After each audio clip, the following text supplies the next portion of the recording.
Well, welcome back to school. It's lovely to see you all, even though it's virtually, and I hope you're all safe at home. What an end to an incredible and very difficult, challenging year. So, goodbye 2020, hello 2021. And what I want to do today is focus our assembly on having a little look back at all the different things that have happened over the past year. I'm sure you're going to be absolutely amazed at some of the things that have gone on because when I did it, I've forgotten half of it because it's been so busy. I did an assembly over the Christmas period, thinking I have it all done and dusted.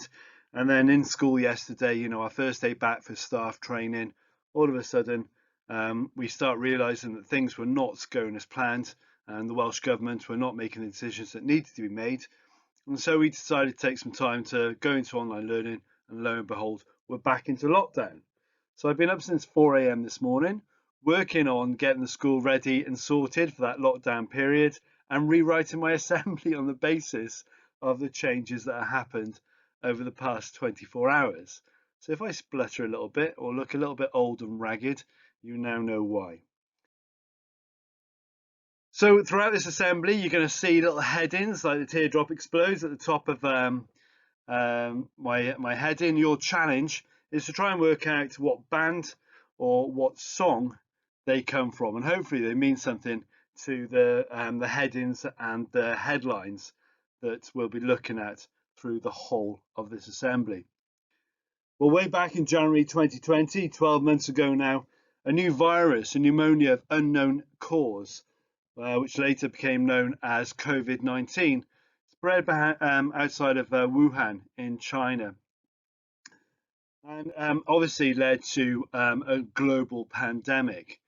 It was also back in January 31st, 2020, that we had Brexit. Britain officially left the EU, which is really hard to believe, seeing as actually it's only now that those changes came into force on the 1st of January 2021, and the massive difficulties that the British government has had to try and see that Brexit through. And it's going to have massive repercussions for all of us. Now, tongue in cheek, of course, it was the same time that Meghan and Harry, who, after their very successful marriage and caught in the public opinion, were then named Megxit, as they decided they no longer wanted to be senior royals and stepped down from the limelight. Very ironic that they now have got their new Spotify account and their Netflix, and the cynic in me sort of raises an eyebrow as they head to Hollywood and make more money than any of us could ever dream of.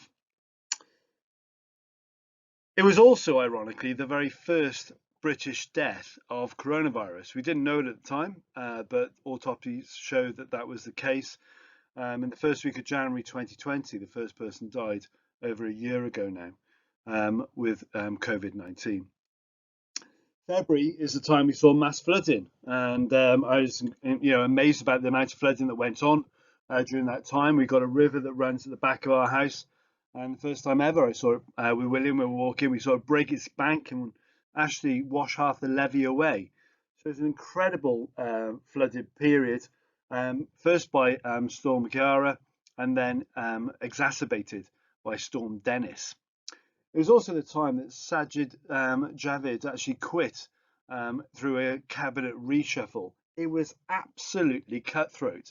And those of you who may follow politics will know about how that nasty it was at the time in February. And it also started off then with Piri Patel being accused of bullying and pushing people out, particularly top civil servants like Sir Philip Rutman, who resigned over the way she was treating them.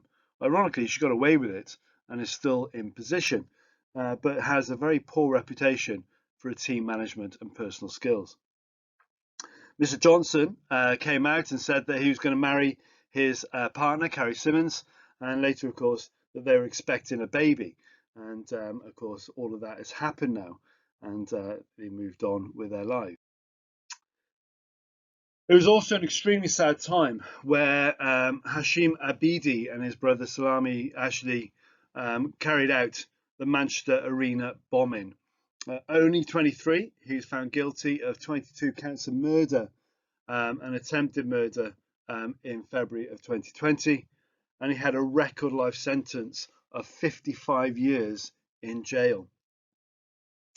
It was also the time that we started actually having cultural and sporting events locked down, and we moved into the delay phase. I don't know if you remember that now for coronavirus, where people were saying, okay, well, what we want to do now initially was to stop it. Now we're going to try and delay it. And Boris was talking about, the 3-tier system at the time. Ironically, we're in tier 5 now of COVID. So, different tiers have been added over the years, which is quite ironic when you think about it. And we actually had the closing back in February. We had the closing of schools and workplaces, which just seems like a lifetime ago, doesn't it? And of course, we're in lockdown 3 now. In March, also, then we had Mr. Johnson. He announced stricter curbs on life in the UK, and we had the Protect the NHS and Save Lives banner that came out, the clapping on a Thursday afternoon. Hopefully, you'll remember Thursday evening, rather, or if you'll remember that. And the way we were trying to show our support for the NHS. Windows all around our neighbourhoods became adorned with rainbows. Protect and Save the NHS became a slogan. And we have big figureheads then starting to get coronavirus, most notably the Prince of Wales. Charles ended up being very ill with it. And of course, Mr. Johnson actually ended up in ICU. Boris Johnson, the Prime Minister, ended up in ICU for 3 days as he battled coronavirus at the time. April was a real difficult time because we hit 10,000 deaths in April of 2020. And big concerns were starting to be raised about care homes and lack of PPE equipment. And I don't know whether you remember that during that time, care homes were not being protected at all. And we had a number of patients, elderly patients, who were COVID positive being moved back into care homes for palliative care. And of course, COVID spreading through care homes. And it's one of the major disgusting incidents that happened last year in terms of the malpractice, misinformation, and poor management of COVID. And we'll see huge repercussions of that in the future, I think. And it wiped out a huge amount of people over that time. And even now, care homes are locked down. You can't see your loved ones, and it's very challenging for them to see family members and be part of a community. Keir Starmer basically became head of the Labour Party, a renowned solicitor and lawyer, most notably for the fighting for the case of Stephen Lawrence, who's a young black teenager who got stabbed to death by 5 white youths back in the 90s. But wasn't ever followed up by the police, who's seen as a gang killing, and people didn't bother to follow it up during that time.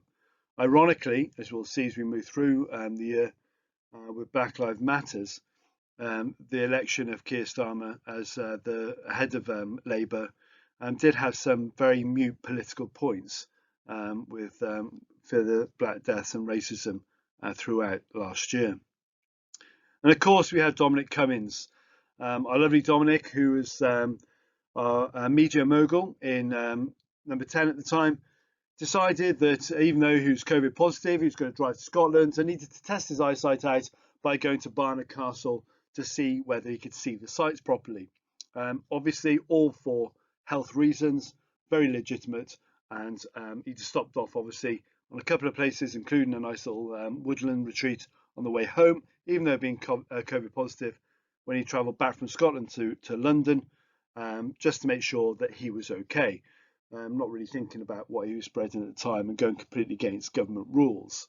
He was later to get his comeuppance in a very, very public display when he was sacked, but at the time, major outrage, and you may all remember that.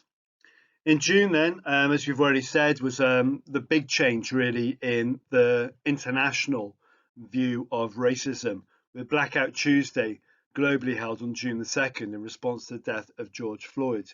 Many of you will remember this. George was a very kind, polite young man who went to a shop. In the shop, he wanted to actually cash a check and buy some fags. He was told he couldn't do that. And the white person behind the counter called the police. The police turned up. George hadn't actually done anything wrong. When he went outside to see the police, they pulled him to the ground.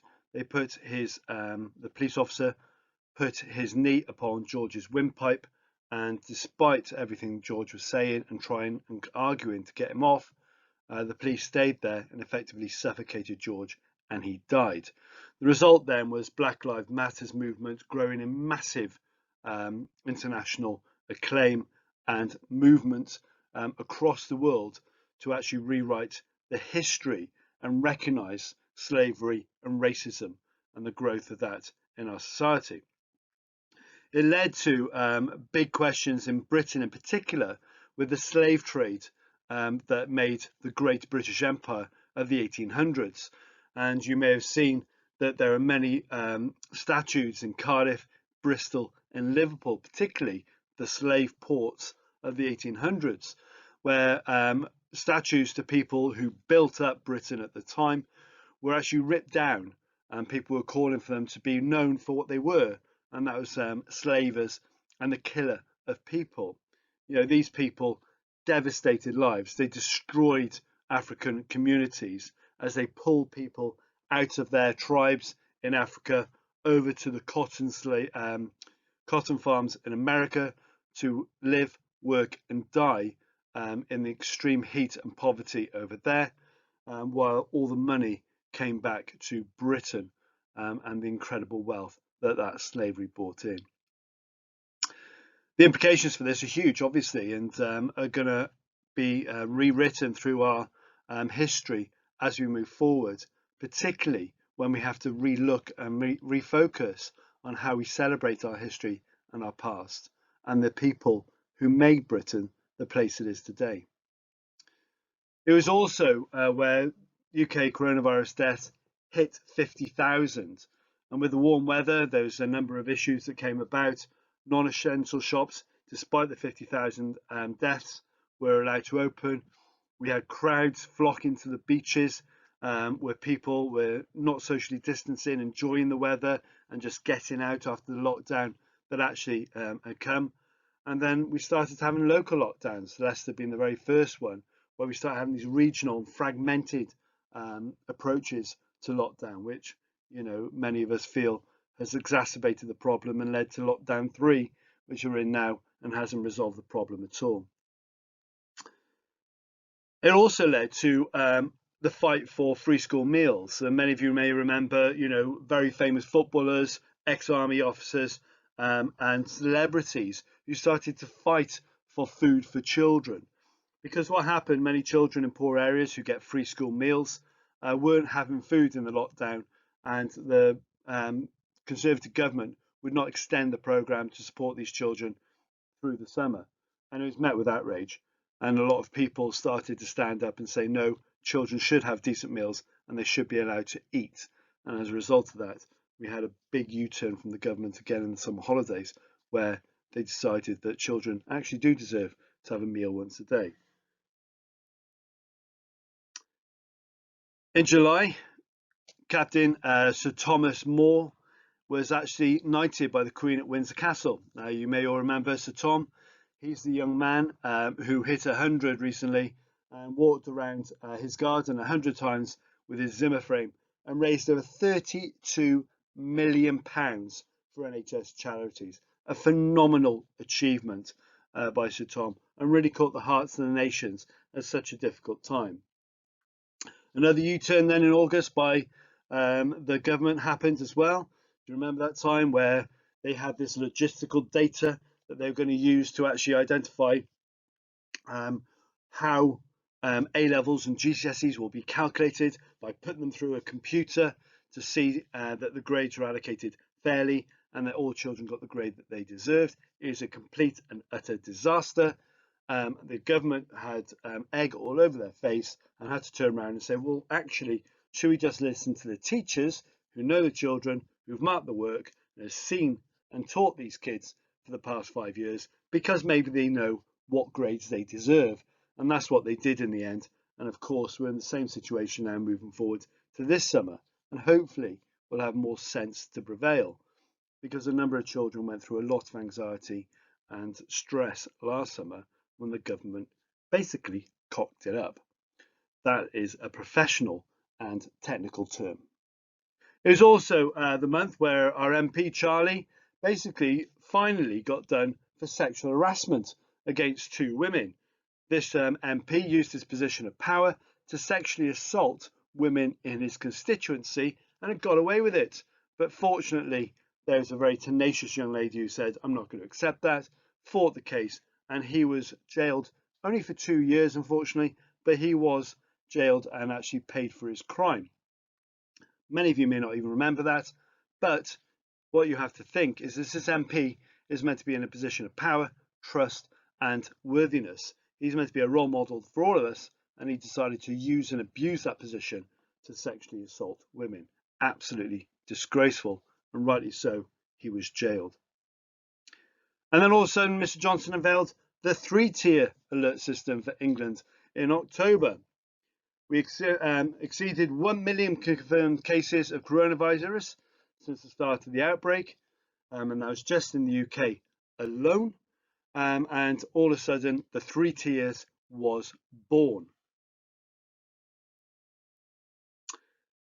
November then, we saw our second lockdown in England, and it was a very good month for those people who were interested in politics, because 2 very, very unpleasant and, quite frankly, disingenuous people were locked out of politics, which is brilliant. The first one, of course, was Donald Trump, when he was very firmly kicked out of the White House by Joe Biden. Massively closely run case, and it was a very interesting voting procedure that went on in America. Trump, for the first time ever in American US politics, turned around and said the elections were unfair. A president who said he didn't believe in the democratic system of America. Absolutely incredible. He set up legal teams to challenge the democracy of America, which is actually written into their charter and their First Amendment. An incredible change in history and an absolutely immensely arrogant thing to do. And of course, Trump, with his belief in guns, his belief in segregation, his complete laissez-faire view of racism and failure not to actually do anything about it, and of course his belief in the death penalty, even though he's leaving the White House now in his final months. He's the first president ever to actually push up the death penalties over 10 different cases so far, and they're rising, and he's killing criminals and installing the death penalty as he goes. So he's not over yet. He hasn't finished the damage he wants to do, but thank God Biden has going to be moving into the White House now in the coming months. We also saw the end of Cummings in an absolute bloodshed situation in the Houses of Parliament, which really does show that politics is not for the faint of heart. In a bitter power struggle that happened in number 10 Downing Street, Dominic Cummings was absolutely harangued and left out to dry. He was hung, drawn and quartered and kicked out of the back door by the PM, Boris Johnson, was left with nothing after he was expelled. And of course, the retail giant that was Arcadia, led by Philip Green, plunged into administration. Now, Philip Green, multi-billionaire, who's actually run major companies throughout his time, and most of those companies, funny enough, have gone bust, and he's walked away with a couple of £1 billion in the profits of them. Did the same to companies like Debenhams recently as well. It was also where the UK terror threat was raised to substantial, following from substantial, to severe, following the attacks in France and Austria. And of course, we started talking about Christmas bubbles, and it was the first time we thought we're not really going to be getting the Christmas that we wanted to with all our families together. And then December was a time of real mixed feelings. In one way, the vaccine came out and we're all shouting for joy that the vaccine was finally here. Pfizer and the BioNTech and of course Oxford vaccines were coming out, and just around Margaret Keenan, remember that name, Trivial Pursuit question in the future, she became the first pupil person ever to get the vaccine at 90 years of age. Phenomenal achievement. And we all went to the streets and we started thinking this was the end of it. We were going to be getting rid of coronavirus. Less than 2 weeks later, though, the virus mutated as they do, became more contagious as it can, and we ended up in another lockdown just after Christmas because of poor decisions that were made beforehand. So it was a very dark time then, because of course people were raised up high, thought things were getting better, and then crashed down low in terms of the sadness that happened over Christmas. And like you, I didn't see my family as I wanted to. They talked about Christmas bubbles. We talked about seeing people that we wanted to see, and we were given one day to do it. And of course, most of us played very safe, and we protected those we loved, and rightly so. And we didn't get the Christmases we wanted. But that's for the future, and that's something that we will get as we move forward. Of course, in light of everything, Europe started slamming down their flights and stopping everybody coming out of UK because they're worried about this new strand. But we finally did the Brexit deal Christmas Eve right down to the wire. We actually agreed that we will remove ourselves from Brexit. And our lovely Theresa May came out and said the deal we got after 12 months of negotiation was worse than the deal she had nearly 2 years ago. So what was all the fuss about? So what a year, 2020. Something that I got to be honest, I don't want to live through again, but also something that we can say goodbye to, and something we can think about, how did that affect us and what did we learn from it? And one of the nice quotes we got to think about there is, leave the past where it belongs, don't look back when you know you shouldn't. And it's quite ironic, isn't it? You know, what's the point in looking back at such a difficult year? We're all here, we're all survived it. Many of us have lost loved ones. Many of us have lost friends, parents, family, and partners in such a horrendous year. But that happens. We need to accept that. We need to remember those people. We need to grieve for their loss, and we need to move forward. And it's one of those things that we'll never, ever get over, but it's something that we can always grow from. As we say goodbye to 2020, and we look forward to 2021, we need to keep our eyes up and our shoulders back. Despite the lockdown and pressures that we're starting with this year, we need to think about, what have I learned from the past year? What has it taught me about myself? And also, what do I want my future to hold? What has it taught me about how I want to move the world forward? What I want for the future, for my son, for my family, and for you as my pupils? And all of us should ask that question. We've got idiots standing outside of hospitals now chanting that COVID doesn't exist, making nurses and doctors weep as they hold people's hands as they die. It's ridiculous. The world is always full of stupidity and idiots. And we can't fight that. You can't fight stupid. They'll always be there. But what we can do is think about, what about me? What can I do to improve this world? What can I do to make things better? What can I do to leave my mark? There's an old Indian saying that your life is known by the pebble you throw in the water. And it's not just the splash that is your life, it's the wheels and rings that you leave, the ripples that you leave as you disappear under the waves. And I hope all of you will think about that and think about what you can bring to this world in the light of a very difficult and challenging year, and how you can move things forward in the future. Because you are our future. You are the product of one of the most challenging years that this country has ever gone through. And you lot can learn from that. You can develop from that. And you can build from that. In our world that's characterized in the media by racism, by hatred, by disease and death, it's very difficult sometimes to focus on the here and now. Whenever we put social media on, there's the trolls who are screaming and shouting and making noise about hate. And that's not what life is about. Life is about love. Life is about beauty. And life is about wonder and those people around us.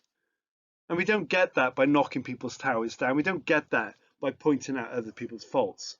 We get it by building ourselves up, by being the best we could possibly be, and trying to grab life by its ears and making it the best it can for us. In spite of what's happening around us, how can I be the very best I can be? How can I make my life and the people around me, their lives, the best they can be? Because if I do that, life is full of great hope. It's full of wonderful rewards. And the big question is, what are you going to do about it? This is the beginning of anything you want. Happy New Year.